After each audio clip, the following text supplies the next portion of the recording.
Hay cosas que llegan incluso antes de que la persona nazca. No llegan envueltas, no llegan con aviso. Llegan mezcladas con la crianza, con el apellido, con la manera en que los mayores bajan la cabeza cuando el tema surge en la mesa. Es el tipo de cosa que nadie explica del todo, pero que todos ya saben. Una deuda antigua funciona exactamente así, no necesita ser recordada para seguir existiendo. Simplemente existe, silenciosa, como una sombra que no depende del sol para aparecer.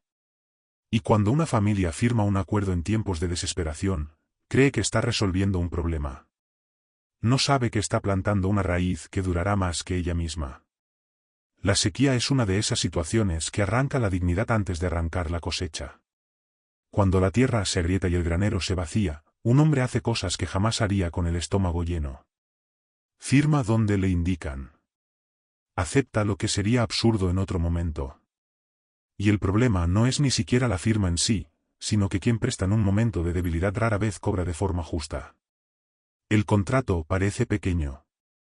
La letra chica parece un detalle. Pero el detalle, cuando se ignora, crece. Y lo que parecía una solución temporal se fue convirtiendo en una cadena que pasó de mano en mano, de generación en generación, sin que nadie se detuviera a preguntar si aquello aún tenía sentido. Su padre no era un hombre sin carácter. Era un hombre sin salida.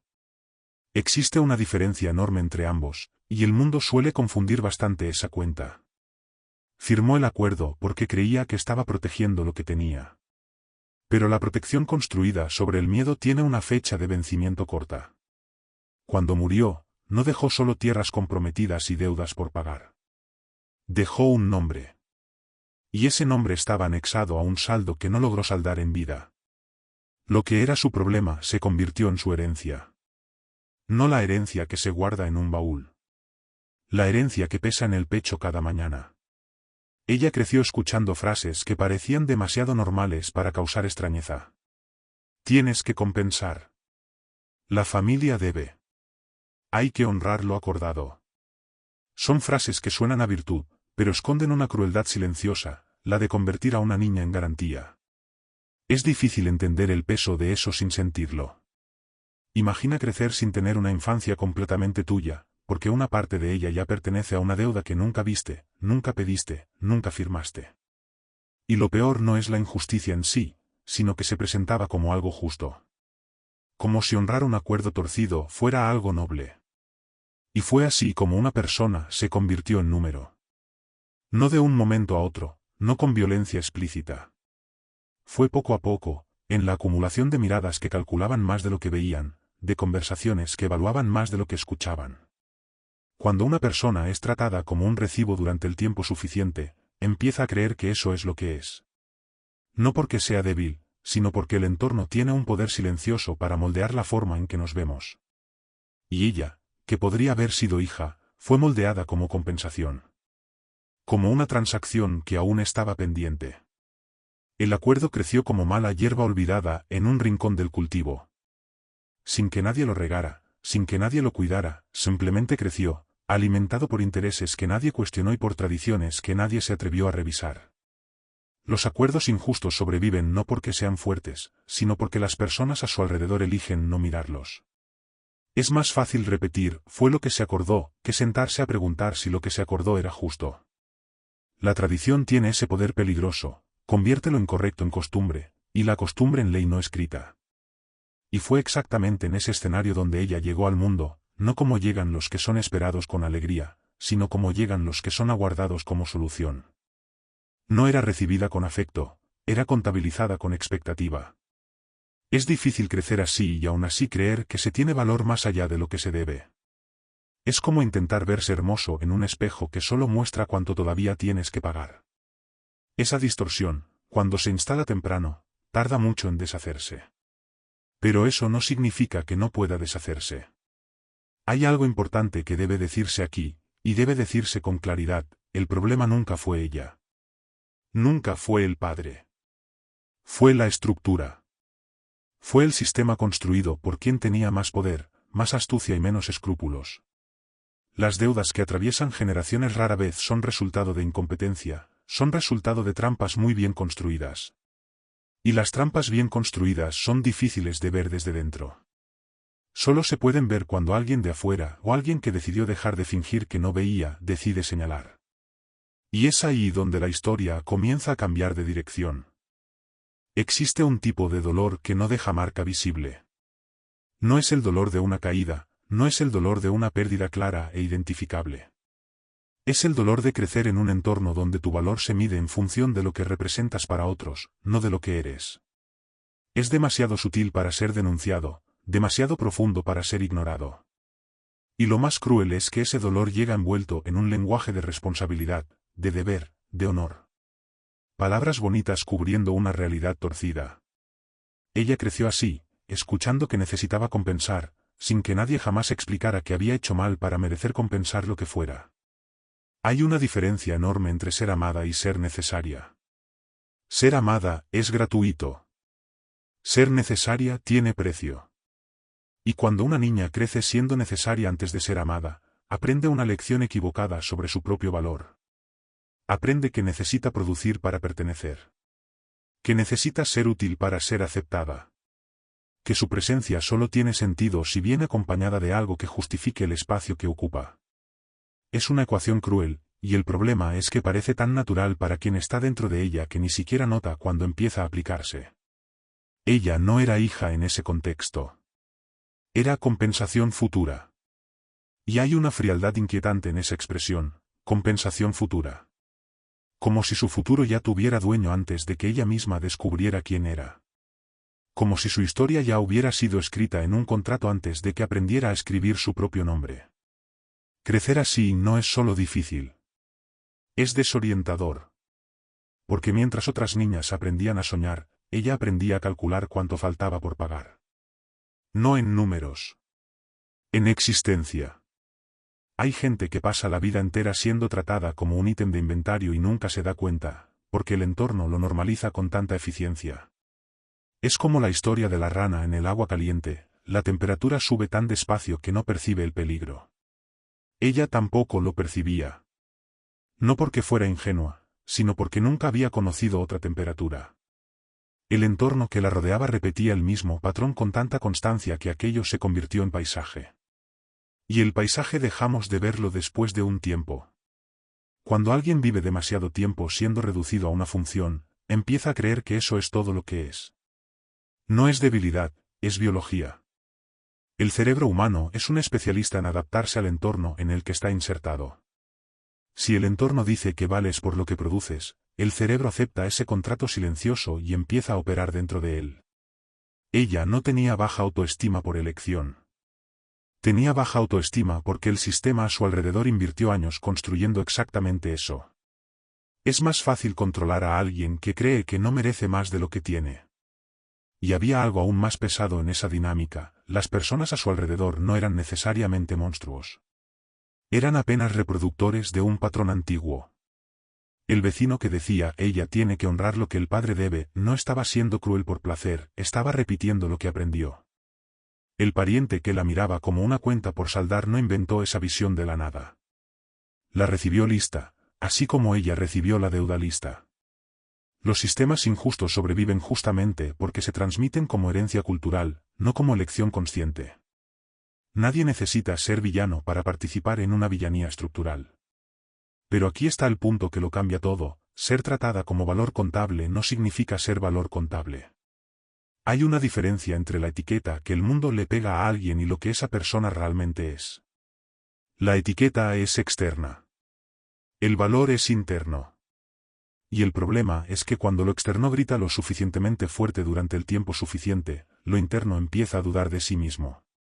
Por eso un solo gesto de reconocimiento genuino puede ser tan poderoso, no crea valor donde no lo había, solo revela lo que estaba escondido debajo de años de disminución. Y fue exactamente eso lo que empezó a suceder cuando ella entró en aquella casa. No de forma dramática, no con discursos ni declaraciones. Sucedió en los detalles, en las pequeñas fisuras que aparecen cuando alguien decide ver a una persona donde el sistema había colocado solo un número. A veces la transformación más profunda no comienza con grandes gestos, comienza con alguien negándose a repetir la etiqueta que todos ya han aceptado como verdad. Hay un tipo de persona que no es villana, pero que carga con el peso de una tradición que nunca cuestionó. No porque sea cobarde, sino porque nunca tuvo un motivo suficiente para detenerse y preguntarse si lo que le enseñaron era justo. Él era así. Creció en un entorno donde la palabra dada era más fuerte que cualquier documento, donde el honor no era un sentimiento, sino un protocolo. Donde los acuerdos se cumplían independientemente de lo que la vida pusiera en el camino. Ese era el código.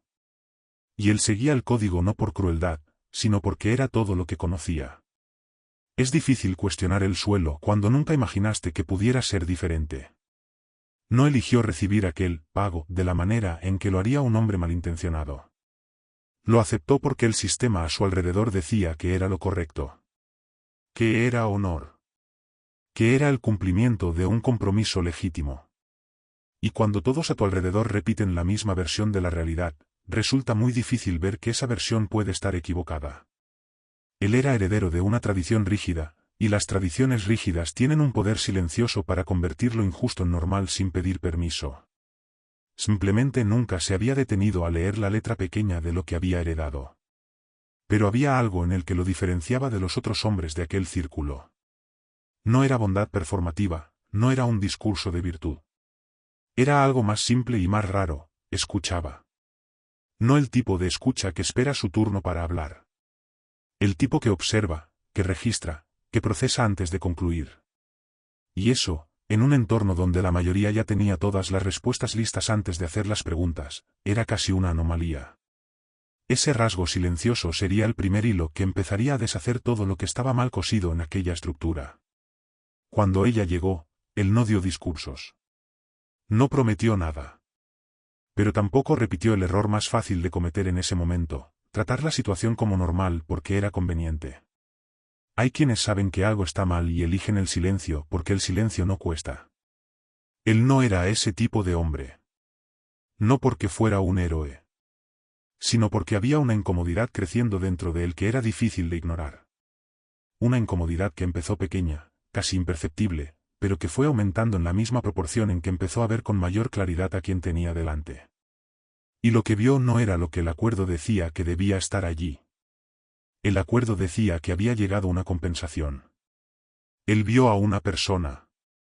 Dio atención en los ojos, cautela en los movimientos, inteligencia contenida, el tipo de inteligencia que se esconde cuando el entorno castiga a quien destaca demasiado. Hay tierras que parecen improductivas hasta que alguien sabe mirar el suelo correcto. Y él tenía esa mirada.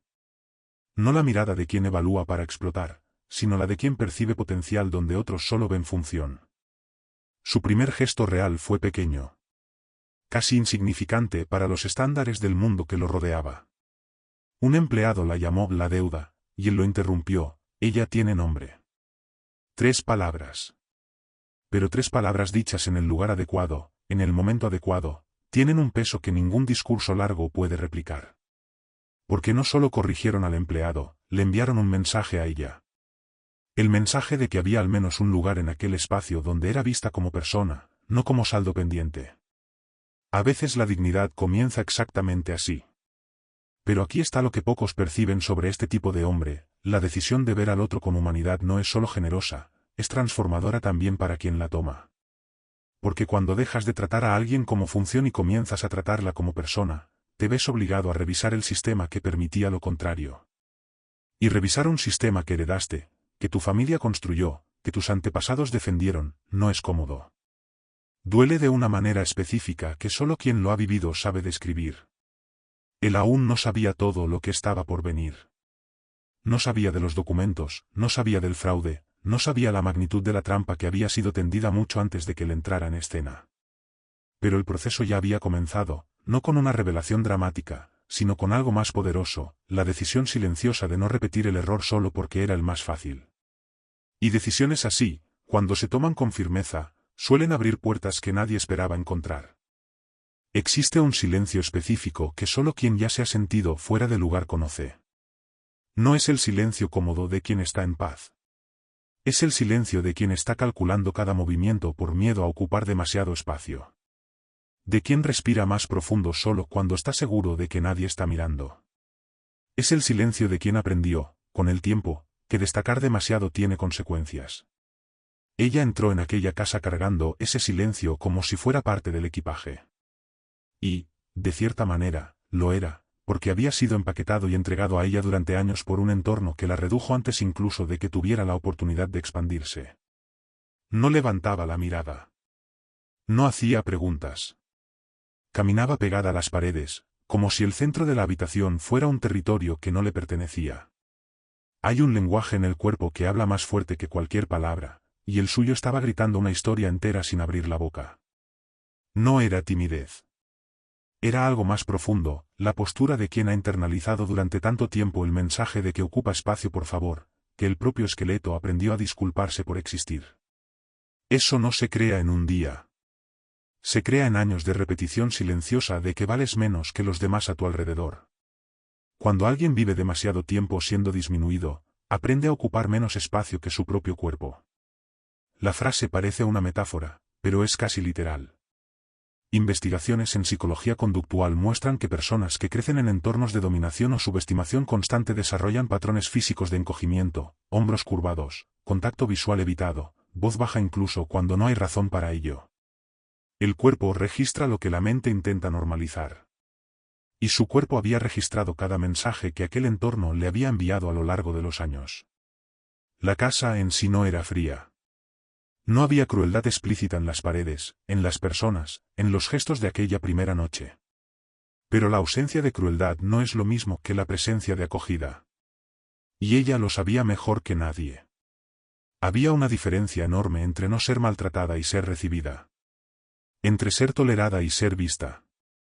Conocía muy bien la primera mitad de esas ecuaciones. La segunda era territorio desconocido.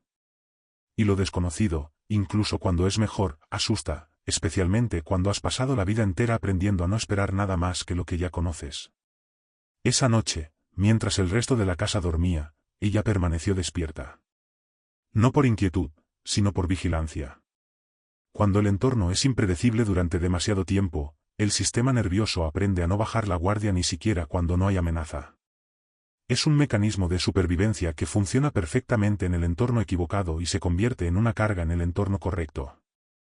No podía simplemente relajarse porque su cuerpo aún no había recibido evidencia suficiente de que era seguro hacerlo. La confianza no se instala con un solo gesto. Se construye por capas, despacio, como cal sobre una pared antigua. Pero había algo diferente en aquella casa que todavía no sabía nombrar. Una atmósfera que no correspondía exactamente a lo que se había preparado para encontrar. Pequeñas cosas, un plato servido sin comentario, una puerta abierta sin expectativa, un buenas noches dicho sin intención de cobrar nada a cambio. Detalles que cualquier otra persona ignoraría, pero que ella, acostumbrada a leer los ambientes con precisión quirúrgica, registraba con atención. Su cuerpo aún estaba en alerta. Pero algo, en algún rincón silencioso dentro de ella, había notado que el peligro allí era distinto de lo que esperaba. Hay una crueldad particular en llegar a un lugar nuevo cargando la identidad que el lugar antiguo construyó para ti. Porque entras con la etiqueta pegada, con la historia escrita, con el papel definido. Y la tendencia natural es seguir interpretando ese papel, porque es el único guión que conoces. Ella sabía ser la deuda. Sabía ser la compensación. Sabía ser invisible cuando convenía y presente cuando era necesario. Lo que no sabía, todavía, era ser simplemente ella misma. Ese aprendizaje llevaría tiempo. Pero todo viaje largo comienza con una primera noche difícil de atravesar. Y ella la atravesó. No con ligereza, no con esperanza declarada, sino con la terquedad silenciosa de quien sigue en pie después de todo. Y a veces es exactamente eso, no la valentía grandiosa, sino la persistencia discreta de seguir existiendo, lo que siembra la semilla de lo que viene después. Porque a la mañana siguiente, algo ocurrió que ella no esperaba. Algo pequeño, casi imperceptible, pero que abrió una fisura en un muro que parecía demasiado sólido para ceder. Hay momentos que parecen demasiado pequeños para importar y que, en la práctica, lo cambian todo. No llegan con fanfarria, no llegan con aviso.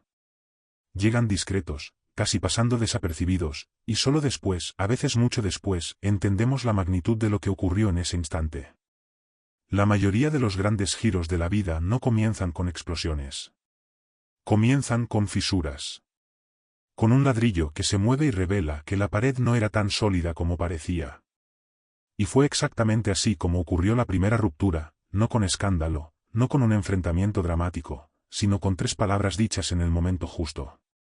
A la mañana siguiente de la primera noche, un empleado se cruzó con ella en el pasillo y dijo, con la naturalidad de quien repite algo que ya ha oído antes, la deuda necesita tal cosa. Ni malintencionado ni cruel. Solo repitiendo la etiqueta que había circulado por allí incluso antes de que ella llegara. Las etiquetas funcionan así, se esparcen de boca en boca hasta que todos olvidan que fueron inventadas y empiezan a tratarlas como hechos. Y esa etiqueta había llegado antes que ella, preparando el terreno, definiendo cómo sería vista antes de que cualquiera tuviera la oportunidad de realmente mirarla. Él estaba cerca cuando eso ocurrió. E hizo algo simple. Interrumpió. Miró al empleado y dijo con calma, sin dramatismo, sin tono de sermón, ella tiene nombre. Solo eso. Sin discurso largo, sin explicación elaborada. Apenas la negativa directa y tranquila de repetir la etiqueta. Y esa negativa, tan pequeña en forma, fue enorme en contenido. Porque no solo corrigió al empleado, reescribió, en ese instante, la regla no dicha que gobernaba cómo sería tratada en aquel espacio. Una nueva regla se estableció sin que nadie tuviera que firmar nada. Ella estaba al fondo del pasillo cuando lo oyó. No reaccionó de forma visible. No dijo nada, no cambió la expresión, no dio ninguna señal externa de lo que aquellas 3 palabras provocaron por dentro. Pero ocurrió algo muy difícil de describir con precisión, una especie de pausa interna. Como cuando un músico ha estado tocando una melodía durante tanto tiempo que se ha convertido en ruido de fondo, y de repente alguien toca una nota diferente. No resuelve la música, no cambia toda la pieza. Pero esa nota permanece. Y cambia la forma en que escuchas todo lo que viene después. Los pequeños gestos de reconocimiento tienen un poder desproporcionado respecto a su tamaño. Esto no es filosofía, es neurociencia. El cerebro humano es extraordinariamente sensible a las señales de pertenencia y exclusión. Cuando alguien que ha sido tratado como objeto recibe un gesto que lo trata como sujeto, el impacto interno es mucho mayor de lo que el gesto externo sugiere. No porque la persona sea frágil, sino porque el contraste es enorme. Es como tus ojos cuando sales de una habitación oscura y encienden la luz, la reacción es intensa no porque la luz sea excesiva, sino porque la oscuridad duró demasiado tiempo. Y aquí hay algo que vale la pena entender con claridad, la dignidad no necesita grandes rituales para ser restaurada. Necesita gestos genuinos y consistentes. Un ella tiene nombre vale más que un discurso de 1 hora sobre el respeto. Una acción directa vale más que 10 promesas elaboradas. Esto se aplica en cualquier relación, en el trabajo, en casa, en cualquier entorno donde alguien esté siendo reducido a una función. La ruptura silenciosa siempre comienza con alguien negándose a repetir el error colectivo, incluso cuando repetirlo sería más fácil y más conveniente. El empleado no supo muy bien qué hacer con aquella corrección. Murmuró un sí, señor, y siguió su camino. Pero el mensaje ya había sido enviado, no solo para ella, no solo para el empleado, sino para todo el ambiente. Los entornos tienen memoria colectiva. Cuando una regla no dicha se rompe públicamente, aunque sea de manera discreta, algo cambia en la atmósfera. Las personas alrededor empiezan a recalibrar que está permitido, que se espera, que será tolerado. Una fisura pequeña, sí. Pero las fisuras no dejan de crecer por sí solas. Ella fue a continuar lo que estaba haciendo, pero con algo distinto en el pecho. No era euforia. No era esperanza declarada. Era algo más discreto, una pregunta silenciosa que había sido sembrada sin aviso, y si ese lugar fuera diferente de lo que ella se había preparado para enfrentar. Aún no tenía respuesta. Todavía era demasiado pronto, todavía había demasiada cautela, todavía había años de historia pesando sobre cada paso. Pero la pregunta estaba allí. Y las preguntas del tipo correcto, hechas en el momento adecuado, tienen la costumbre incómoda de no dejar las cosas como estaban antes. Existe una habilidad rara que separa a quien ve de quien apenas mira. Mirar es automático, los ojos se abren y el mundo entra. Ver es una elección. Es decidir ir más allá de la superficie, más allá de lo obvio, más allá de lo que el contexto ya definió antes de que llegaras. La mayoría de las personas a su alrededor habían mirado y visto exactamente lo que la etiqueta decía que debía estar allí. Él miró y vio otra cosa. No porque fuera más inteligente que los demás, sino porque había algo en él que resistía la pereza de aceptar la versión prefabricada de las cosas. Y esa resistencia silenciosa fue lo que cambió la dirección de todo. Comenzó a observar. No de la manera invasiva de quien vigila, sino con la atención genuina de quien siente curiosidad real. Y lo que vio fue desconcertante, no por lo que había, sino por el contraste entre lo que había y lo que el acuerdo decía que debía haber. El acuerdo decía que había llegado una compensación. Una pieza dentro de un sistema de intercambios. Lo que él veía era una persona que procesaba el entorno con una precisión que la mayoría de quienes la rodeaban ni siquiera se acercaban a demostrar. Había algo funcionando allí que estaba contenido, represado, escondido bajo años de disminución sistemática. Tenía una atención a los detalles casi invisible de tan natural. No era performativa, no estaba calculada para impresionar, era instintiva. El tipo de inteligencia práctica que se desarrolla en quien tuvo que aprender a leer el entorno para sobrevivir en él. Quien crece en terreno inestable desarrolla un radar fino. Aprende a percibir cambios de ánimo antes de que se conviertan en palabras, a identificar patrones antes de que se vuelvan problemas, a organizar internamente el caos externo porque el caos externo siempre fue el paisaje habitual. Ella había transformado la adversidad en habilidad sin darse cuenta de que lo estaba haciendo. Hay tierras que parecen improductivas hasta que alguien sabe mirar el suelo adecuado. Esa es una de las verdades más subestimadas sobre las personas y sobre el potencial. La mayoría de los entornos se evalúan por lo que es aparente, por lo que ya está produciendo, por lo que ya es visible, por lo que ya ha sido probado. Pero el potencial real rara vez aparece en terreno fértil y bien irrigado. Aparece escondido, comprimido, esperando una condición mínima de seguridad para emerger. Y él tuvo la rara capacidad de percibir eso sin necesitar un manual que le explicara lo que estaba viendo. Lo que observó en los días siguientes se fue acumulando en pequeñas evidencias. La manera en que reorganizaba los espacios que usaba sin que nadie se lo pidiera, no por capricho, sino con una lógica clara que volvía todo más eficiente. La forma en que escuchaba conversaciones sin participar en ellas, horas después, actuaba como si hubiera procesado cada detalle. La manera en que identificaba donde había desperdicio, donde había redundancia, donde había error, no con arrogancia, sino con la naturalidad de quien simplemente ve lo que está ahí. Era inteligencia práctica funcionando en silencio, sin público, sin reconocimiento.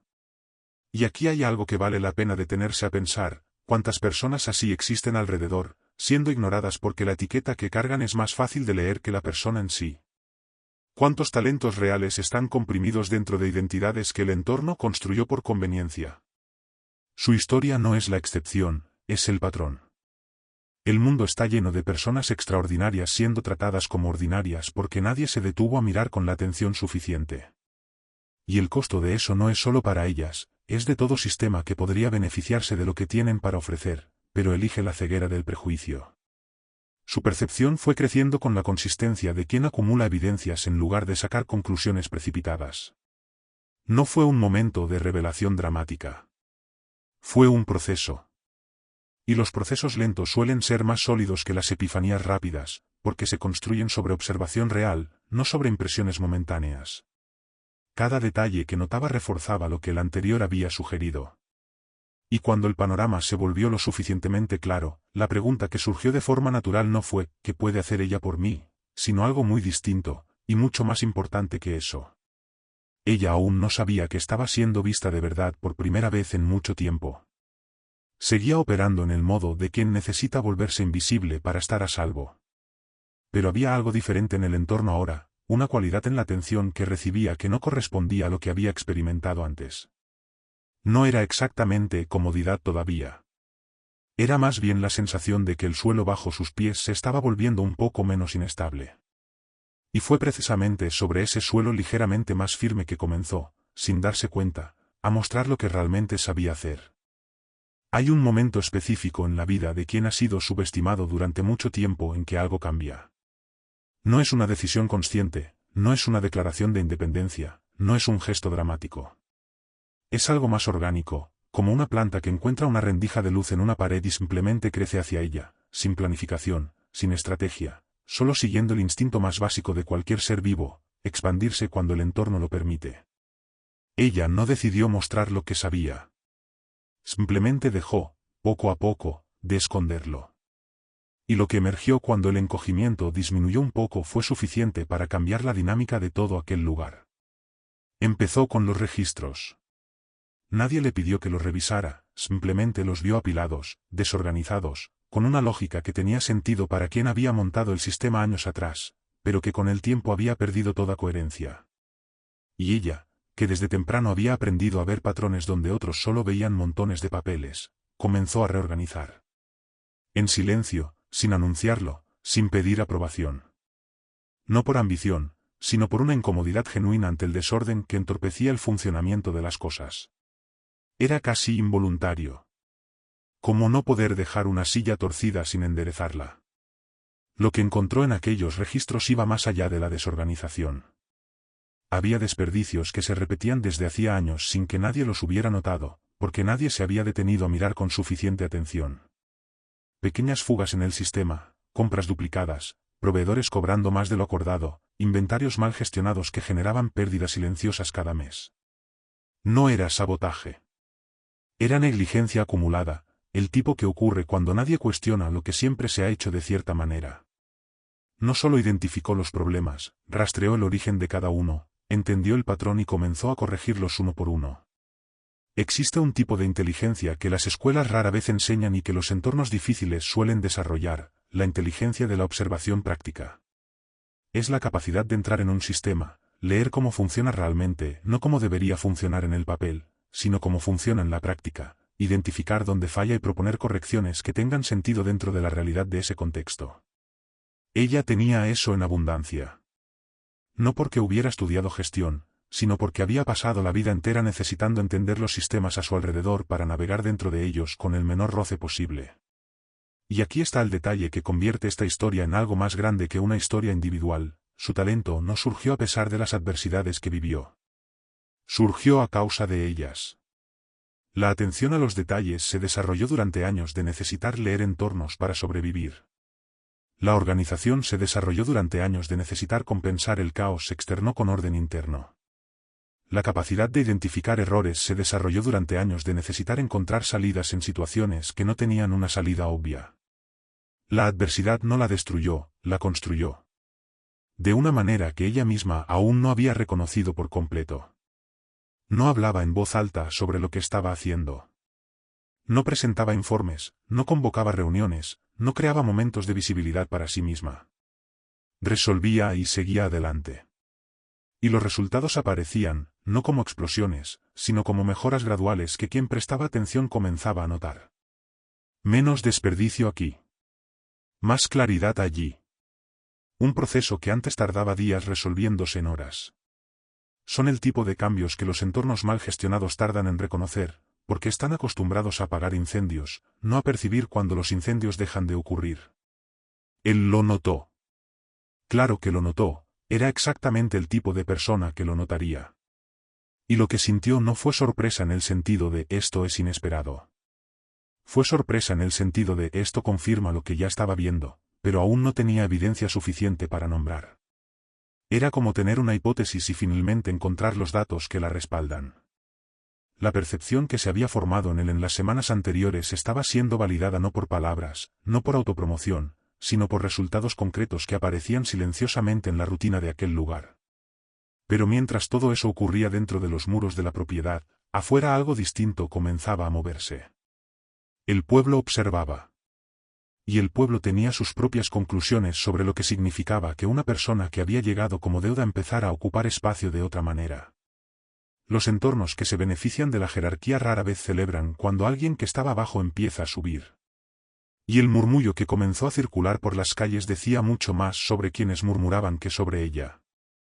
Existe una ley no escrita en cualquier estructura social que se sostiene sobre la jerarquía: quien está abajo debe permanecer abajo. No porque sea justo, sino porque es conveniente para quien está arriba. Y cuando alguien que fue colocado abajo empieza a moverse en dirección contraria, el sistema reacciona. No necesariamente con violencia declarada, a veces con algo más sofisticado e igualmente destructivo. Con palabras. Con rumores. con ese tipo específico de hostilidad que se disfraza de preocupación, de tradición, de sentido común colectivo. El pueblo no necesitó reunirse para decidir qué haría. Simplemente hizo lo que los sistemas amenazados siempre hacen, murmuró. Está subiendo demasiado rápido. Esa frase circuló por las calles con la velocidad que solo los chismes consiguen alcanzar. Y hay algo revelador en esa expresión, demasiado rápido. ¿Demasiado rápido en relación con qué? ¿En relación con qué velocidad sería aceptable para alguien que llegó como ella llegó? La frase no era una observación neutral. Era una advertencia disfrazada de comentario. Una forma de decir que estaba irrespetando un orden que nunca fue escrito en ningún lugar, pero que todos entendían perfectamente, el orden según el cual ciertos lugares pertenecen a ciertas personas, y quienes no nacieron en ellos deben conformarse con existir en los márgenes. Lo interesante es que nadie en el pueblo había sido perjudicado directamente por ella. No había conflicto real, no había disputa concreta, no existía ninguna situación en la que su avance hubiera costado algo a alguien. La incomodidad era puramente simbólica, y simbólico no significa menos real. Cuando alguien que fue subestimado comienza a levantarse, incomoda a quienes se benefician de la jerarquía no por lo que hace, sino por lo que representa. Representa la posibilidad de que el sistema que los coloca arriba no sea tan natural, tan merecido, tan inevitable como les gustaría creer. Y esa posibilidad es demasiado amenazante como para ser ignorada en silencio. Había una señora en el pueblo que había construido toda su reputación sobre saberlo todo antes que los demás. Fue una de las primeras en hablar. Dijo que había algo sospechoso en toda esa situación. Que una joven que llegó como llegó no podía estar saliendo tan bien parada por mérito propio. Que seguramente había algo incorrecto, algo oculto, algo que la gente de bien debería investigar antes de que fuera demasiado tarde. No tenía ninguna prueba. No la necesitaba. En el mercado del rumor, la insinuación vale tanto como la evidencia, a veces más, porque es más difícil de refutar. Y los rumores fueron creciendo, como siempre crecen. Cada persona que transmitía la historia añadía un detalle, quitaba otro, ajustaba el tono. Lo que comenzó como, está subiendo demasiado rápido, se convirtió en, lo está manipulando, luego en, lo planeó desde el principio, y después en versiones aún más elaboradas que ya no tenían ninguna relación con la realidad, pero que sonaban lo suficientemente convincentes para quien quería creerlas.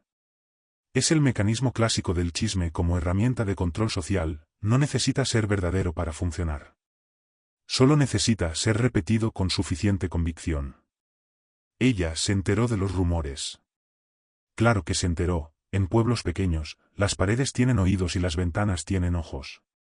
Y su reacción fue la que cualquiera que la conociera esperaría, silencio.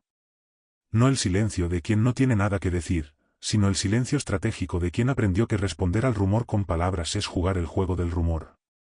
Que la mejor respuesta a quien intenta disminuirte con palabras vacías es seguir existiendo y produciendo con una consistencia que las palabras vacías no pueden borrar. Había aprendido esa lección antes de saber que la había aprendido. Era supervivencia convertida en sabiduría. Pero había un peso real en todo aquello que sería deshonesto ignorar. Porque los rumores, incluso cuando son falsos, tienen consecuencias reales. Proveedores que empezaron a dudar. Personas que antes saludaban y comenzaron a desviar la mirada. Una atmósfera de desconfianza que se fue instalando poco a poco, invisible pero palpable, como la humedad antes de la lluvia. Ella lo sentía. Y sentir ese tipo de juicio, ser evaluada no por lo que haces, sino por lo que representas, tiene un costo emocional que no desaparece solo porque decidas ser fuerte. La fuerza no es ausencia de dolor. Es continuar a pesar de él. Lo que el pueblo no sabía y lo que lo cambiaría todo cuando lo supiera, era que mientras los rumores circulaban afuera, algo estaba ocurriendo dentro de aquella propiedad que volvería cada murmullo, cada insinuación, cada juicio precipitado completamente irrelevante. Porque ella había encontrado algo. No lo estaba buscando. Solo estaba haciendo lo que siempre hacía, mirar con atención donde otros habían mirado sin ver. Y lo que encontró, escondido entre papeles viejos y olvidados, era del tipo de cosa que no se puede ignorar, no se puede ocultar y no se puede explicar con ninguna versión conveniente de la historia. Hay descubrimientos que llegan cuando no los estamos buscando. No porque el universo sea poético, sino porque quien desarrolla el hábito de mirar con atención lo que tiene delante eventualmente encuentra lo que otros pasaron años ignorando. Ella no estaba en una misión de investigación. Estaba haciendo lo que se había vuelto rutina: reorganizar, identificar patrones, poner orden donde había acumulación descuidada del tiempo. Y fue en un rincón olvidado, entre documentos que claramente nadie había revisado en años, donde encontró lo que cambiaría la dirección de todo. No con drama. Con la frialdad silenciosa de quien reconoce la importancia de lo que está viendo antes incluso de entender por completo qué hacer con ello. Los documentos eran viejos. Amarillentos en los bordes, con la tinta desvaída en algunos fragmentos, pero lo bastante legibles como para contar la historia que necesitaban contar. Era el contrato original. El acuerdo que se había hecho en tiempos de sequía y desesperación, el mismo que había crecido como mala hierba y terminado con ella siendo enviada como pago. Había oído hablar de ese contrato toda su vida sin haberlo visto jamás de verdad. Era casi abstracto para ella, una fuerza invisible que había moldeado su existencia sin haber sido puesta nunca frente a sus ojos de forma concreta. Y ahora estaba allí, en sus manos, real y tangible por primera vez. Empezó a leer despacio. Y mientras leía, algo fue cambiando en su pecho. No era rabia todavía, era algo anterior a la rabia. Era reconocimiento. El momento en que aquello que siempre sentiste pero no podías probar finalmente encuentra la forma que le faltaba. El contrato original era distinto de lo que le habían descrito. Distinto de lo que le habían descrito a todos. Los intereses que figuraban en los documentos más recientes no correspondían a lo que se había acordado inicialmente. Había cláusulas que no estaban en el original y que habían aparecido en versiones posteriores sin firma, sin testigo, sin ninguna evidencia de que hubieran sido aceptadas por ambas partes. La deuda había sido manipulada. No era incompetencia, no era error de cálculo, no era un malentendido acumulado con el tiempo. Era fraude. Deliberado, calculado, ejecutado por alguien que había visto a una familia en un momento de vulnerabilidad y decidió convertir esa vulnerabilidad en ventaja permanente. Los intereses abusivos habían multiplicado el valor original varias veces. Las cláusulas ocultas habían creado obligaciones que nunca fueron negociadas. Lo que se había presentado como un acuerdo honorable entre familias era, en la práctica, una trampa construida con paciencia y precisión por alguien que sabía exactamente lo que hacía. Se quedó sentada con los documentos durante un tiempo que no supo medir. El mundo a su alrededor seguía con el mismo ritmo, sonidos de la propiedad, voces a lo lejos, la rutina obedeciendo su lógica habitual. Y ella estaba allí, quieta, procesando el peso de aquello. Porque no era solo el descubrimiento de un fraude, era el descubrimiento de que toda su vida había sido construida sobre una mentira. Que el sacrificio de su padre no había sido insuficiencia suya, sino consecuencia de una trampa que él no tenía forma de ver. Que el peso que ella había cargado desde niña no era una herencia legítima, era un robo disfrazado de deuda. Hay un tipo específico de alivio que duele. Es el alivio de descubrir que no estabas equivocado, que el peso era real, que la injusticia era real, que el sistema estaba torcido de verdad y no era tu imaginación ni tu debilidad lo que creaba esa percepción. Es alivio porque valida. Y duele porque llega demasiado tarde para cambiar todo lo que ya se perdió. Ella sintió ambos al mismo tiempo, mezclados de una manera que no tenía nombre preciso. Años cargando una etiqueta que no le pertenecía. Años creyendo que estaba compensando algo que su padre había hecho de forma irresponsable. Y la verdad era que él había sido víctima antes que ella. Ahora había una decisión que tomar. Y no era una decisión sencilla, porque las verdades documentadas son poderosas, pero también peligrosas. El hombre que había orquestado aquel fraude no era una figura sin influencia. Tenía un nombre respetado, relaciones consolidadas, años de narrativa construida alrededor de sí mismo que lo protegían de cualquier cuestionamiento. Revelar lo que había encontrado significaba enfrentarse a todo eso. Significaba ser la voz que contradice al poder establecido. Y voces así rara vez son recibidas con gratitud por quienes se benefician del poder. Pero había algo que necesitaba hacer antes de cualquier decisión, tenía que mostrarle esos documentos a él. No porque necesitara permiso, sino porque la verdad que estaba en aquellos papeles no era solo suya, también era suya. Él había aceptado un pago basado en un fraude sin saberlo. Se había convertido en parte de una injusticia sin haberlo elegido conscientemente. Y si había algo que ella había aprendido a reconocer en aquellas semanas, era que él era el tipo de persona que, ante la verdad, no miraría hacia otro lado por conveniencia. Pero lo que sucedería cuando la viera, eso todavía no lo sabía. Existe un momento específico en que una persona se da cuenta de que ha estado del lado equivocado de una historia sin haber elegido estar allí. No por mala intención, no por crueldad, sino por haber heredado una versión de la realidad que alguien construyó con suficiente cuidado como para que pareciera legítima. Ese momento tiene un peso particular, distinto de la culpa de quien se equivocó sabiendo que se equivocaba, distinto de la inocencia de quien nunca tuvo nada que ver con el problema.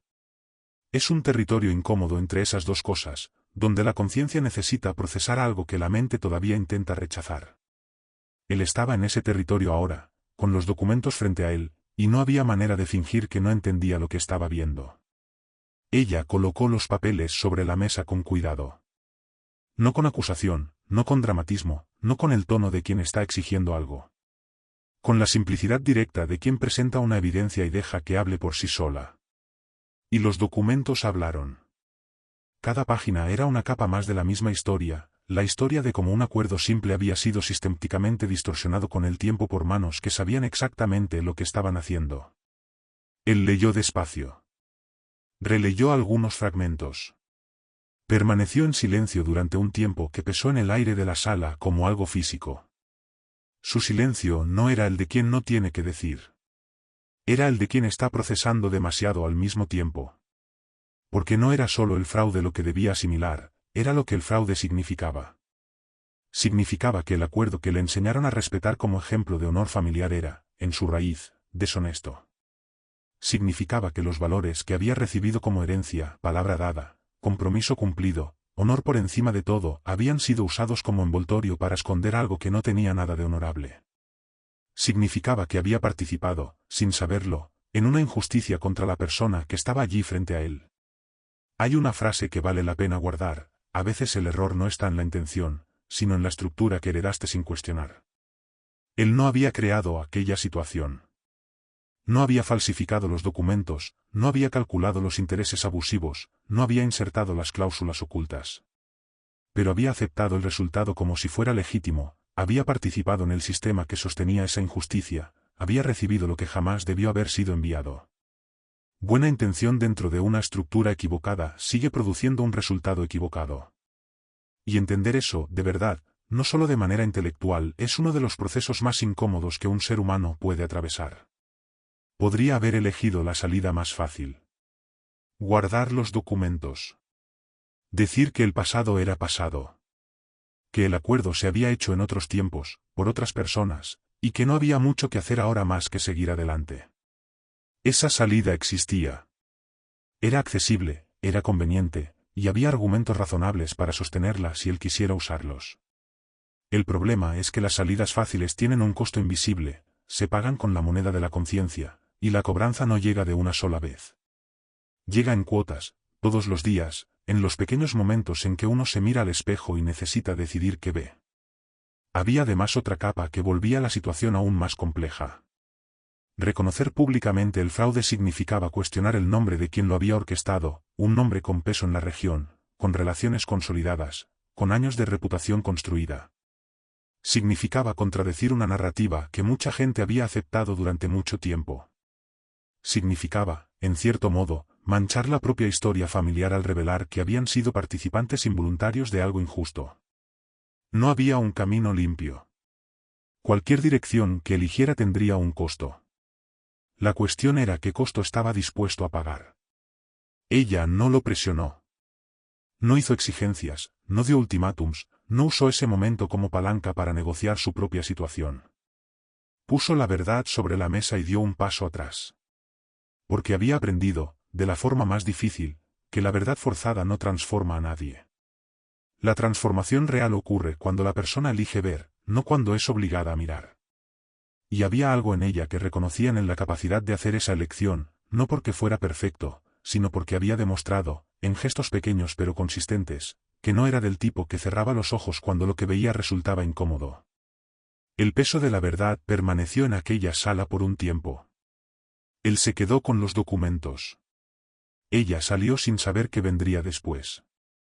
Y es exactamente en momentos como ese, cuando la verdad ya fue dicha, cuando la evidencia ya está sobre la mesa, cuando ya no hay manera de fingir que nada fue visto, que el carácter de una persona se revela de verdad. No en lo que dice que haría en una situación hipotética, sino en lo que hace cuando la situación hipotética se vuelve real y la elección está frente a ella, concreta, urgente y sin red de protección. Hay batallas que no hacen ruido. No tienen espadas, no tienen gritos, no tienen público. Ocurren por dentro, en un espacio que nadie ve, entre partes de una persona que quieren cosas distintas y no están dispuestas a ceder fácilmente. Son las batallas más difíciles precisamente por eso, porque no hay manera de huir de ellas, no hay forma de aplazarlas indefinidamente y no existe un árbitro externo que declare un vencedor. La persona tiene que resolver sola, con los recursos que tiene, en el tiempo que el peso de la decisión permita. Él estaba en esa batalla ahora. Y no tenía plazo marcado, no tenía reglas claras, no tenía manual de instrucciones. Solo tenía la conciencia de un lado y la tradición del otro, y ambos tenían argumentos muy sólidos. La tradición decía, honor es honor. Un acuerdo es un acuerdo. No importa lo que revelaran los documentos, el nombre de la familia había sido asociado a ese compromiso, y romperlo públicamente sería manchar ese nombre ante todos los que siempre lo respetaron. Hay un peso real en eso que sería deshonesto minimizar. El nombre de familia, en ciertas culturas y contextos, no es vanidad, es identidad. Es el hilo que conecta el presente con quienes vinieron antes, es la medida por la cual los hijos serán juzgados después. Romper aquello no era solo una decisión personal. Era una decisión que reescribiría la historia de todos los que llevaban ese apellido. Pero la conciencia tenía su propio argumento, igual de sólido y mucho menos cómodo. Ella había llegado a aquella casa como pago de una deuda que había sido manipulada. Había vivido con la etiqueta de compensación sobre los hombros porque un acuerdo fraudulento lo había decidido por ella antes de que tuviera voz alguna en el asunto. Y él lo sabía ahora. Lo sabía con documentos, con fechas, con números que no mentían. Mantener el acuerdo sabiendo lo que sabía no sería honor, sería complicidad. Y había una diferencia enorme entre ambas cosas, aunque la complicidad pudiera envolverse en el lenguaje de la tradición y la familia. Existe un concepto en la filosofía moral llamado responsabilidad epistémica, la idea de que cuando adquieres conocimiento sobre una injusticia, tu relación con ella cambia. Antes de saber, puedes ser inocente por ignorancia. Después de saber, la ignorancia ya no está disponible como defensa. Él había cruzado esa línea. Los documentos en el cajón no eran solo papel, eran la frontera entre quién había sido antes de leerlos y quién era ahora. Y regresar al otro lado de esa frontera ya no era una opción real, por mucho que una parte de él deseara que lo fuera. Pensó en quienes vendrían después, en los hijos que aún no tenía, en los sobrinos que llevaban el mismo apellido, en las próximas generaciones que heredarían no solo las tierras, sino la historia de cómo se tomaron las decisiones cuando realmente importaban. Y ahí estaba la paradoja que necesitaba resolver, ¿qué herencia era más pesada? La de haber roto un acuerdo, aunque fuera fraudulento, o la de haber mantenido una injusticia, aunque fuera por tradición. ¿Qué nombre era más digno de llevar? ¿El de quien honró un contrato torcido o el de quien tuvo el valor de decir que el contrato era torcido? Hubo una noche en que permaneció despierto hasta el amanecer con ese peso. No resolviendo, solo sintiendo. Porque hay decisiones que necesitan ser sentidas antes de ser tomadas, y apresurar ese proceso es garantía de arrepentimiento después. Fue repasando cada parte de la situación, su llegada, los pequeños gestos, los documentos, el rostro del hombre que había orquestado el fraude, el rostro de ella cargando una etiqueta que nunca había sido justa. Y en esa revisión lenta, en esa noche larga, algo fue asentándose. No como una revelación dramática. Como sedimento que desciende despacio hasta el fondo y finalmente se aquieta. Hay batallas que no son contra hombres, sino contra tradiciones. Y las tradiciones tienen una ventaja desleal en esa lucha, no necesitan justificarse porque nunca lo han necesitado antes. Existen por el peso de la repetición, por la autoridad del tiempo, por la cómoda sensación de que si siempre fue así, debe ser así. Cuestionar una tradición no es solo cuestionar una práctica, es cuestionar la autoridad de todo lo que la sostuvo. Es un acto de valentía que rara vez recibe aplausos inmediatos. Los aplausos, cuando llegan, suelen venir mucho después, cuando el polvo se asienta y las personas pueden ver con claridad lo que estaba en juego. cuando el sol salió aquella mañana, él había llegado a un lugar. No con ligereza, no con la certeza tranquila de quien nunca dudó. Con la firmeza difícil de quien dudó de todo y aún así eligió. La decisión estaba tomada, no porque fuera fácil, no porque fuera sin costo, sino porque era la única que podía mirar de frente sin apartar la mirada. Y decisiones así, tomadas desde el lugar más honesto de una persona, suelen tener consecuencias que van mucho más allá de lo que quien las toma puede prever en el momento en que las toma. Hay un tipo de valentía que no aparece en las películas de héroes. No es la valentía de enfrentar un peligro físico, no es la valentía de sacrificar la propia vida por algo mayor. Es la valentía más cotidiana, aún así, igual de rara, levantarse en un entorno donde todos conocen tu nombre, donde tu reputación se ha construido a lo largo de años, donde las personas a tu alrededor tienen expectativas claras sobre cómo vas a comportarte, y hacer lo contrario de lo esperado porque es lo que dicta la conciencia. Esa valentía no tiene banda sonora épica. Tiene silencio tenso, miradas pesadas y la certeza solitaria de quien sabe que está en lo correcto antes de que los demás estén de acuerdo. Él convocó a los involucrados. No con alarde, no con anticipación dramática, sino con la objetividad de quien ya procesó lo que tenía que procesar y ahora está listo para actuar. Envió aviso a quienes debían estar presentes. Fijó una hora. Y mientras esperaba, sintió el peso específico de quien sabe que lo que está a punto de suceder no tiene vuelta atrás. Algunas decisiones son reversibles, intentas, no funciona, retrocedes, pruebas de otra manera. Esta no era una de ellas. Lo que se diría en aquella sala quedaría dicho. Lo que se revelaría quedaría revelado. Y el mundo alrededor nunca volvería a ser exactamente igual después de ese momento.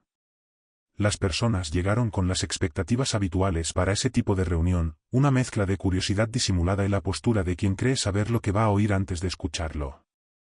El hombre que había orquestado el fraude estaba presente. Llegó con la confianza de quien nunca ha sido cuestionado, con esa actitud particular de quien ha construido suficiente autoridad como para sentirse inmune a contradicciones. Se sentó con la tranquilidad de quien piensa que está en una reunión rutinaria. Aún no sabía que había entrado en un espacio donde la narrativa que había construido durante años estaba a punto de ser desmontada pieza por pieza. Él colocó los registros sobre la mesa. Sin largos preámbulos, sin construcción dramática de suspense. Simplemente puso los documentos donde todos pudieran verlos y comenzó a hablar con la claridad directa de quien ya no carga dudas. Explicó el contrato original. Mostró las diferencias entre lo que se había acordado y lo que se había cobrado. Señaló las cláusulas que habían aparecido sin firma, los intereses que habían sido inflados sin negociación, las capas de distorsión que habían convertido una deuda real en una trampa permanente. Cada documento hablaba por sí mismo. Él solo organizó la secuencia para que la historia resultara imposible de ignorar. El silencio que tomó la sala fue distinto a los anteriores. Era el silencio de quien procesa una realidad que contradice la versión que había aceptado durante años. Algunos rostros mostraban sorpresa genuina, personas que habían participado en el sistema sin saber que el sistema estaba torcido. Otros reflejaban algo más complejo, la incomodidad específica de quien sabía más de lo que fingía y ahora ya no tenía la ambigüedad como refugio. Y un rostro en particular mostraba algo diferente a todos los demás, la contracción casi imperceptible de quien calcula la mejor salida mientras el suelo desaparece bajo sus pies. Y entonces él dijo, con voz firme y sin variación de tono que pudiera leerse como vacilación, ella nunca fue pago. Fue víctima. 5 palabras de un lado. 5 del otro. 10 palabras en total que reescribieron en voz alta lo que los documentos ya habían reescrito en papel. No había retórica elaborada en esa frase, no había construcción emocional diseñada para provocar reacción. Era simplemente la verdad dicha con la precisión quirúrgica de quien pasó el tiempo suficiente eligiendo cada palabra antes de hablar. Y las verdades dichas así, simples, directas, sin ornamento, tienen un peso que los discursos largos rara vez alcanzan. Lo que ocurrió después en aquella sala fue lo que siempre sucede cuando una estructura que dependía del secreto es expuesta a la luz, un periodo incómodo de ajuste en el que cada persona presente tuvo que recalibrar su posición frente a lo revelado. Alianzas silenciosas fueron cuestionadas. Certezas que parecían sólidas se convirtieron en preguntas. Y el hombre que había construido todo aquello, que había llegado con la tranquilidad de quien se siente intocable, percibió, en ese instante, que el suelo bajo sus pies era mucho menos firme de lo que había creído durante años. Ella estaba presente en esa sala. Permaneció en silencio durante todo el proceso, pero no era el silencio de antes, el de quien se encoge para ocupar menos espacio. Era un silencio distinto. El silencio de quien escucha su propia historia ser contada correctamente por primera vez. De quien ve cómo la etiqueta es retirada públicamente, ante testigos, sin necesidad de gritar, suplicar o probar nada sola. Existe una forma específica de sanación que ocurre cuando la verdad se dice en voz alta en el mismo lugar donde la mentira fue construida. Y eso era exactamente lo que estaba sintiendo, aún sin comprender del todo la magnitud de lo que estaba cambiando. Las personas que construyen poder sobre mentiras desarrollan, con el tiempo, una habilidad específica: transformar cualquier amenaza a su narrativa en una cuestión de carácter de quien amenaza, no de contenido de lo que se dice. Es una defensa elegante y eficaz. En lugar de responder a la acusación, atacas al acusador. En lugar de refutar la evidencia, cuestionas la intención de quien la presenta. En lugar de explicar los documentos, explicas por qué los documentos no deberían haber estado en manos de quien los encontró. Él había usado esa estrategia con éxito durante años, en situaciones menores, con personas que tenían menos pruebas y menos apoyo. Intentó usarla ahora. Solo que el tablero era diferente esta vez. Se puso de pie con la postura de quien todavía cree que puede controlar la sala. La miró con ese tipo específico de desdén que los hombres acostumbrados al poder dirigen a quien se atreve a contradecirlos. Y empezó. Dijo que era ingrata. Que debería agradecer haber sido aceptada cuando podría haber sido ignorada. Que una joven en su situación no tenía autoridad moral para cuestionar acuerdos hechos entre hombres de bien mucho antes de que ella entendiera lo que era la responsabilidad. Cada palabra estaba calculada para hacer lo que había funcionado antes: disminuir la fuente para invalidar el mensaje, atacar a la persona para desviar la atención de la evidencia, usar el peso de la jerarquía para silenciar a quien estaba por debajo. Pero esta vez había un problema fundamental con esa estrategia. Los documentos estaban sobre la mesa. No eran interpretación, no eran impresión, no era su palabra contra la de otro. Eran registros. Fechas. Números. Firmas que existían y firmas que deberían existir y no existían. El fraude no había sido denunciado con emoción, había sido presentado con evidencia. Y la evidencia no responde a ataques de carácter. La evidencia simplemente sigue existiendo, silenciosa e implacable, esperando a que el ruido alrededor disminuya para que todos puedan verla con claridad. Hay una ley simple que quienes operan en la sombra suelen olvidar: la sombra solo funciona mientras la luz no llega. El manipulador había construido su sistema en una época en que la información era controlada por quien tenía acceso a ella, en una región donde su palabra pesaba más que cualquier documento, en una estructura social donde cuestionar a ciertas figuras de autoridad era más costoso que aceptar la injusticia en silencio. Todo eso cambió en ese momento. La luz estaba encendida. Los documentos estaban visibles. Y las personas en la sala estaban leyendo los mismos papeles que él había mantenido fuera del alcance de cualquier mirada crítica durante años. Las posturas en la sala fueron cambiando a medida que avanzaba el enfrentamiento. Quienes habían llegado neutrales dejaron de serlo, no porque estuvieran siendo convencidos por un discurso, sino por contraste. El contraste entre la claridad fría de los documentos y la creciente agitación de quien los cuestionaba sin poder señalar un solo error concreto en ellos.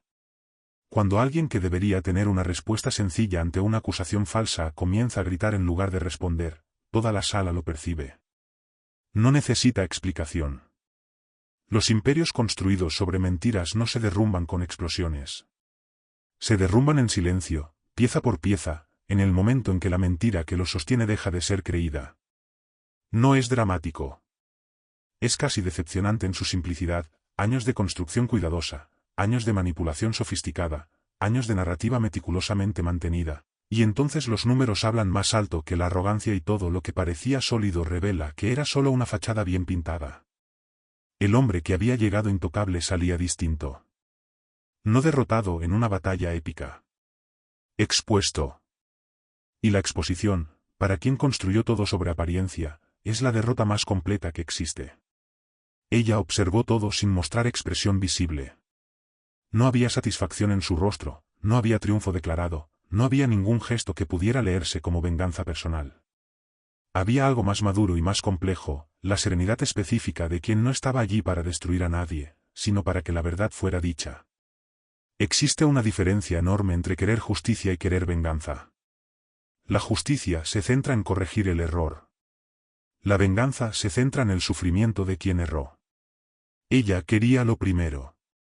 Y eso se hacía evidente en cada segundo de silencio que mantuvo mientras el sistema construido sobre la mentira se desmontaba por sí solo ante todos.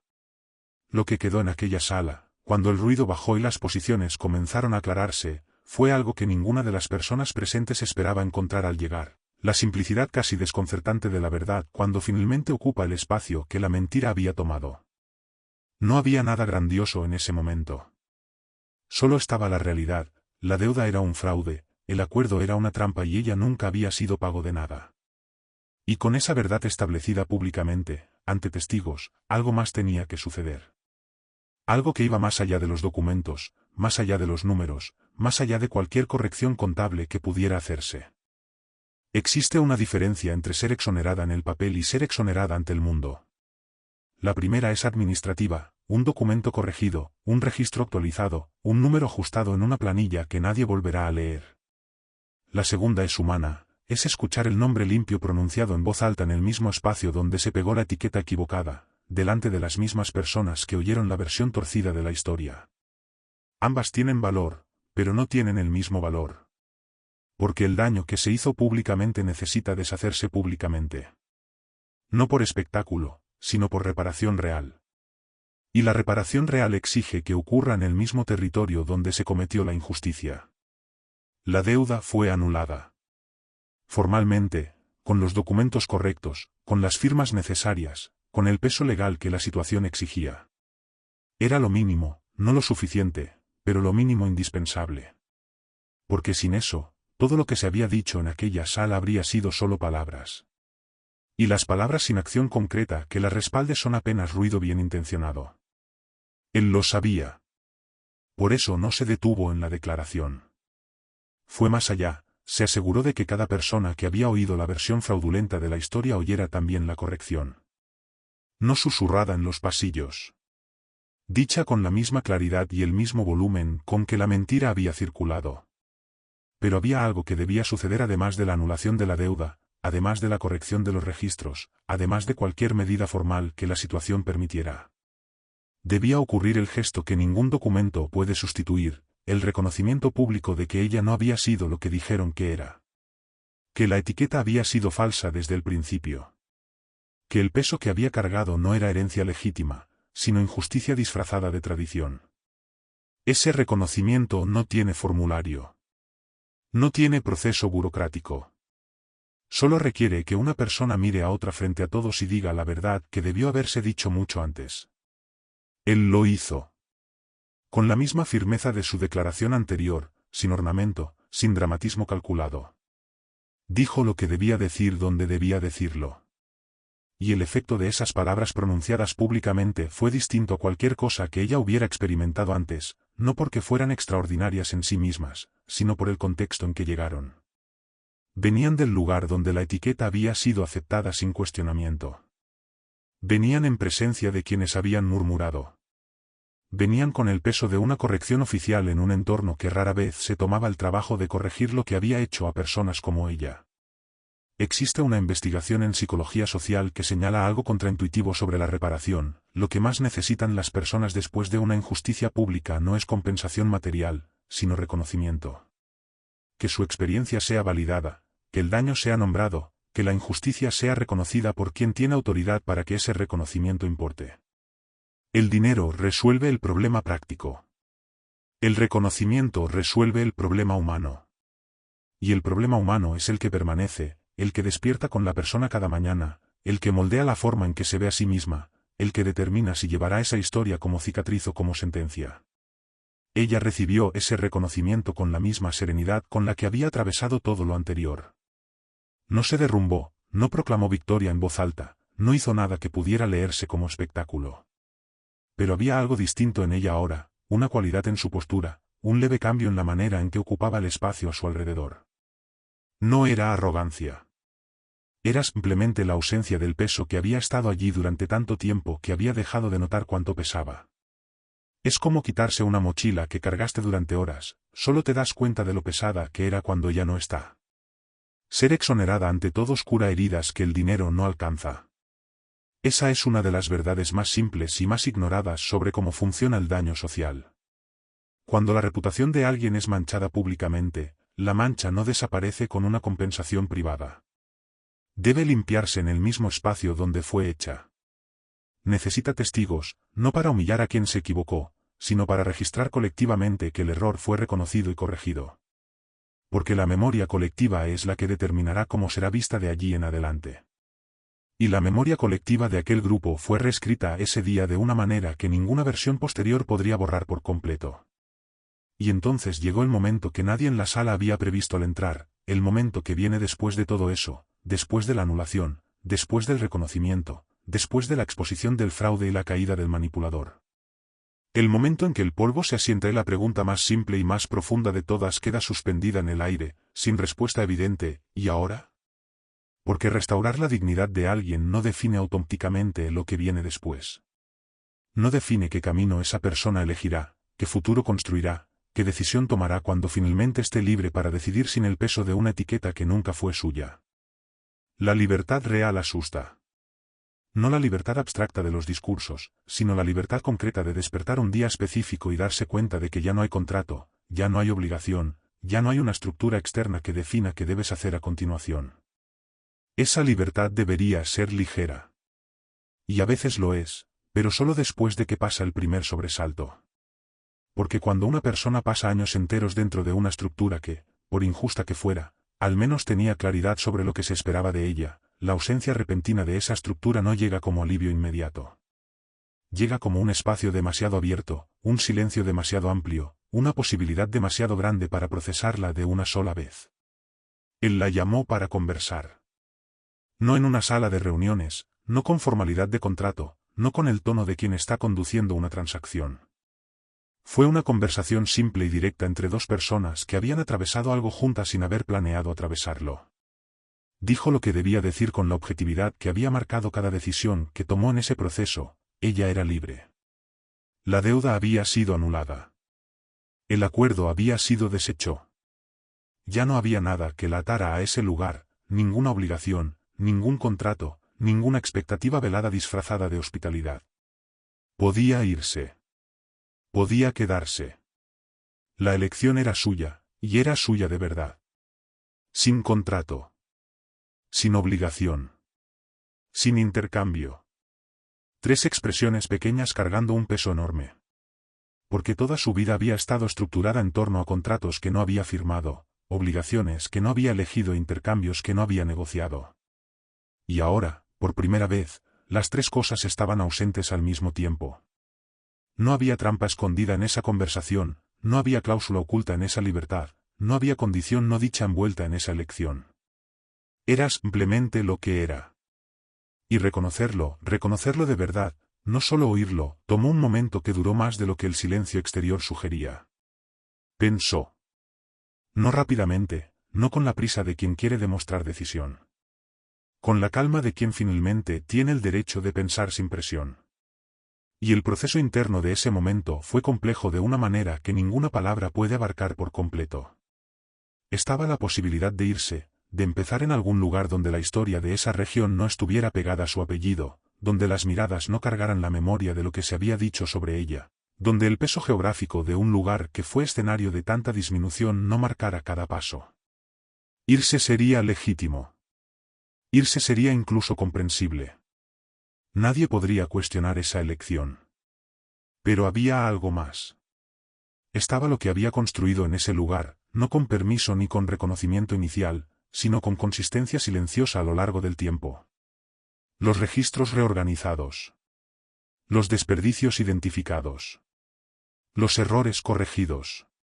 Había un trabajo real hecho allí, y ese trabajo se había vuelto parte de ella de una forma que no se deshace simplemente porque la situación que lo originó fuera injusta. A veces, lo que creamos dentro de condiciones adversas es lo que más nos pertenece, porque fue construido a pesar de todo, no gracias a todo. Y estaba él. No como obligación, no como una nueva deuda sustituyendo a la antigua, no como la razón principal de ninguna decisión. Pero sí como parte del contexto que ella evaluaba con honestidad. Había algo en ese hombre que se había revelado a lo largo del proceso, no perfección, no heroísmo de manual, sino una cualidad rara y concreta de ver, de actuar cuando actuar tenía costo, de elegir lo correcto cuando lo conveniente estaba disponible y era más fácil. Eso no se ignora cuando se decide dónde plantar los próximos pasos. Ella se quedó. Pero se quedó de una manera completamente distinta a como había llegado. Llegó como deuda saldada, sin voz, sin elección, sin identidad más allá de la etiqueta que el acuerdo le había impuesto. Se quedó como mujer que eligió, con la diferencia enorme, transformadora e irreversible que existe entre esos dos estados. No es solo semántica. Es la diferencia entre existir dentro de una estructura que otros definieron y habitar un espacio que tú decidiste ocupar. Entre ser colocada en un lugar y elegir estar en él. Entre pertenecer por obligación y pertenecer por decisión propia. Y aquí está lo que toda esta historia, de principio a fin, vino a decir en voz alta: el valor de una persona nunca estuvo en el contrato. Nunca estuvo en la etiqueta. Nunca estuvo en la versión que el entorno construyó sobre ella antes de que tuviera la oportunidad de construir la suya. Estaba en ella antes de la deuda, estaba en ella durante la deuda y siguió estando después de que la deuda fue anulada. Lo que cambió no fue su valor, sino la posibilidad de vivirlo finalmente sin el peso externo que sofocaba lo que siempre estuvo allí. Algunas historias no terminan con la resolución del problema. Terminan cuando la persona descubre que siempre fue más grande que el problema que intentó definirla. Esta historia no es solo sobre una deuda. Es sobre lo que sucede cuando alguien decide ver a una persona donde el sistema había colocado solo un número. Es sobre el costo real de las tradiciones que nunca fueron cuestionadas. Es sobre la diferencia entre honrar un acuerdo y honrar la propia conciencia, y lo que ocurre cuando esas dos cosas apuntan en direcciones opuestas. Y más que nada, es sobre algo que todos hemos sentido en algún grado, en algún momento, de alguna forma, la sensación de estar cargando un peso que no es nuestro, una etiqueta que no nos representa, una versión de nosotros mismos que otra persona construyó por conveniencia. Ahora detente un segundo y piensa con honestidad. ¿Cuántas veces aceptaste una versión de ti que alguien construyó para encajarte en una estructura que era conveniente para ellos? ¿Cuántas veces te encogiste en un espacio, respiraste más profundo solo cuando nadie estaba mirando, ocupaste menos lugar del que tu cuerpo necesitaba porque algún entorno en tu vida te enseñó que destacar demasiado tenía consecuencias? ¿Cuántas deudas sigues pagando que no fueron tuyas desde el principio, deudas emocionales, deudas de expectativas, deudas de identidad que alguien depositó en tu cuenta sin pedir permiso? Ella se quedó. Pero se quedó distinta. Y esa diferencia no surgió de un giro mágico, no surgió de un salvador externo, no surgió de la suerte ni de una circunstancia favorable. Surgió de una secuencia de elecciones, de él, de ella y del momento en que la verdad fue puesta sobre la mesa sin ornamento.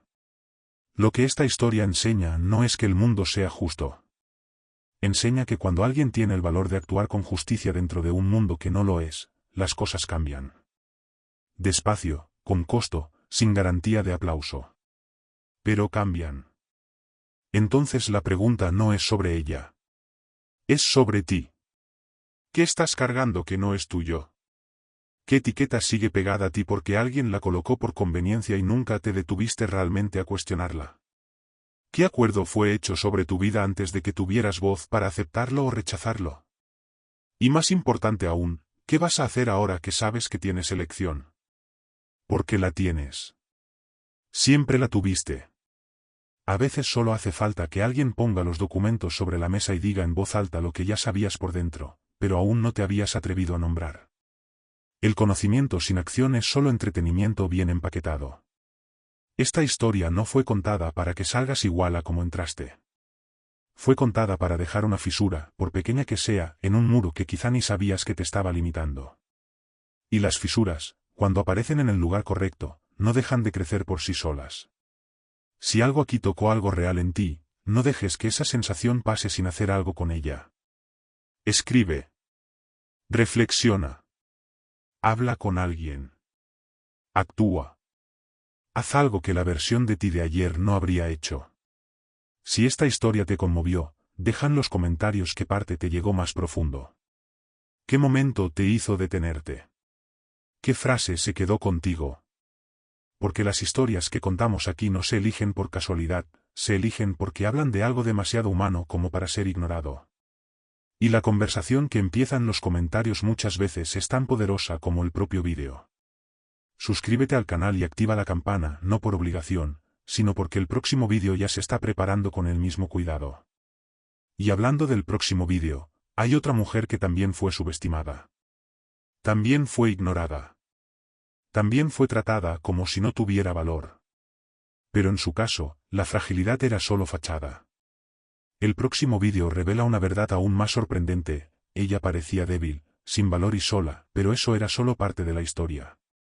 Si crees que las mayores fortalezas suelen estar escondidas bajo el silencio y el juicio equivocado, necesitas ver esa historia ahora. Haz clic en el próximo vídeo y descubre lo que nadie percibió hasta que fue demasiado tarde.